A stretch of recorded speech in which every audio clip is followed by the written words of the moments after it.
So we are the 16th Finance Commission. This was set up by a presidential order, and it started its work early 2024.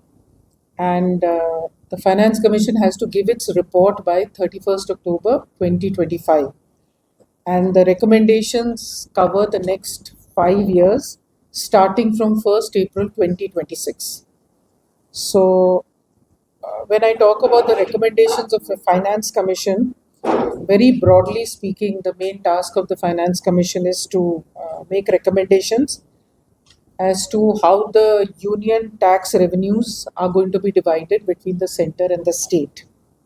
So this is called the vertical devolution, and thereafter whatever is the state share, that has to be divided between the 28 states. That's called the horizontal devolution. So before that, so the way the tax system works is in India is both center and state collect taxes. So the state collects some taxes which they can use on their own, but center, by virtue of the constitution, collects more taxes: income tax, corporation tax, wealth tax, central CST, and also they have more amounts. So this amount is put in what we call a common divisible pool, and this is the divisible pool which has to be divided between the states and the center. So the 15th Finance Commission had recommended that 41% of the divisible pool should go to the state governments, and the rest of the 59 will remain in the center. So this is one part of the Finance Commission work, which is the recommendations for the vertical devolution and the horizontal devolution. Then apart from that, we also recommend some grants. So there are grants to local bodies, both rural and urban local bodies. There are state-specific grants. There are sector-specific grants like health, education, whichever the Finance Commission feels. Then you have revenue deficit grants, which may be given to a few states. And lastly, grants for disaster management. Disaster management is also separately a term of reference for the Finance Commission because of the focus on disaster management. So in making the report, the Finance Commission has very wide and comprehensive consultations. We go to all the states. So we visit each and every state. And when we go to the state, we meet, apart from the state government, the chief minister with his or her team. We also meet the the urban local bodies, the rural local body representatives. We also meet the representatives of the trade and industry. We meet political parties. So the whole idea is to get a general idea about the state. And we also, the Finance Commission in its consultations also has met a lot of academia, economists and all. We've had regional conferences. We've had 5 regional conferences all over India, taking care of the north, south, east, west and center. Apart from that, we meet the central government, we meet ministries. And lastly but not least, any citizen of India can send their suggestions to our web portal. And we have a team which looks into all the suggestions. So one is not sure whether the suggestions will be taken, but definitely the assurance is they will be read and considered. So that is by way of what the Finance Commission does before we write a report.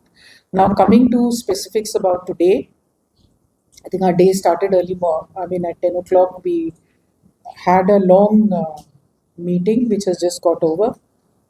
We had a meeting with the Chief Minister, then the Deputy Chief Minister and the Chief Minister made some inaugural comments, and then the Chief Secretary, the Chief Minister and the Deputy Chief Minister made some inaugural comments, and then the Finance Commissioner made a very detailed presentation, very comprehensive presentation, which went for almost, I think, 2 hours or something.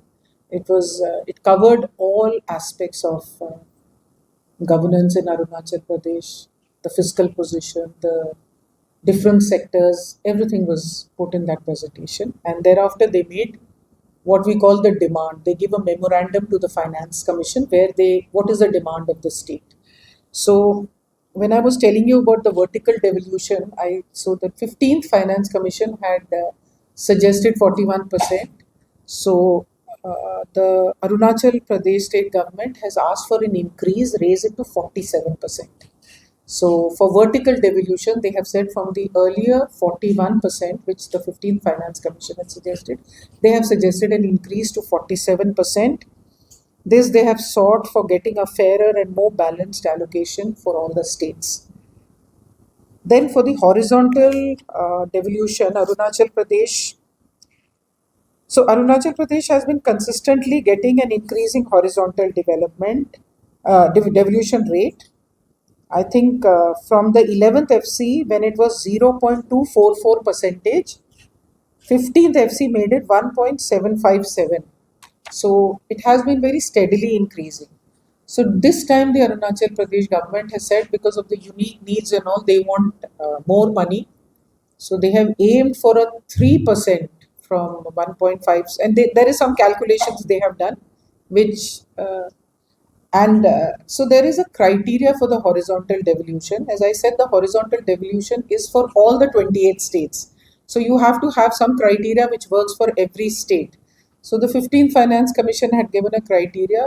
45% was the income distance, 15% was area, 15% was population, 12.5 was demographic performance, 10% was forest and ecology, and 2.5 was tax and fiscal efforts. So this totals up to 100%. So based on this, like income distance is the, so each parameter has some criteria, and according to which each state is marked, and that is how you get that final percentage, which I said Arunachal had 1.757%. Now, Arunachal Pradesh has requested for some changes. So, for the income distance, area population, they have agreed 45%, 15%, 15%. But forest and ecology was 10% earlier. Now they have asked for 12.5%. So, this they have said, so that is a plus 2.5% they have asked. They have considered Arunachal Pradesh's unique position, unique. So they have talked about, so earlier the criteria was called forest and ecology. Now Arunachal Pradesh has said forest cover and carbon sink. So they have brought in the carbon sequestration attempts, and they have said Arunachal will play a very important role in India's position. We are thinking of getting into zero emissions by 2070, and after the Paris deal, there's been some agreement. So they feel Arunachal plays a very important role in that. It has a huge forest cover next to Madhya Pradesh. It's the second highest forest cover. Then, so basically, what they're saying is this carbon sink aspect has to be brought in, and that is why they've added this 2.5%. So the 2.5%, which was for tax and fiscal deficit, they have removed, and they've said added to the forest cover. So that is one aspect. And the second part is demographic performance, which was earlier 12.5. So demographic performance, earlier the commission used to use 2011 population data while making the recommendations, and this demographic performance is used to reward efforts of states which are controlling the population. States with lower fertility rates score high on this criteria. So here Arunachal has suggested something they've just changed. They called it demographic change. They've talked about preservation of tribal people, culture and heritage. So this is again a very new concept which they have raised. They have talked about you have 26 tribes and more than 100 sub-tribes, and there is a bit of danger in the practices and the way you live and everything getting maybe vanishing. So there is a need to preserve this tribal. So they have given this as a request. Now, this is what they have asked us from the Finance Commission. This is the vertical and horizontal. Apart from that, they have also asked for a lot of other grants. Like you must be knowing, there's central funding, there's centrally sponsored schemes, So normally it's 60-40 or 75, 70-30. And for northeastern states, it's 90 and 10. So Arunachal Pradesh has said that we want 100% central funding, whereas we don't have to give that 10% also. So that is again something which Arunachal has asked for. So they have asked this. So the special category status has gone. So they've asked us to restore this. Then 100% central funding for CSS. Then another point which I think the Chief Minister and almost all the secretaries raised was that the rates and schemes to be tailored taking into account the special needs and challenges for hilly and northeastern states. So this is something they said that in the mainland. So whenever they have asked that the schemes and the order should be tailored to the problems which northeast faces. Like you have a very short window for construction, you have a weather problem, it's very expensive. Construction is very expensive, so you can't have a one size fit all. So they have asked for that also.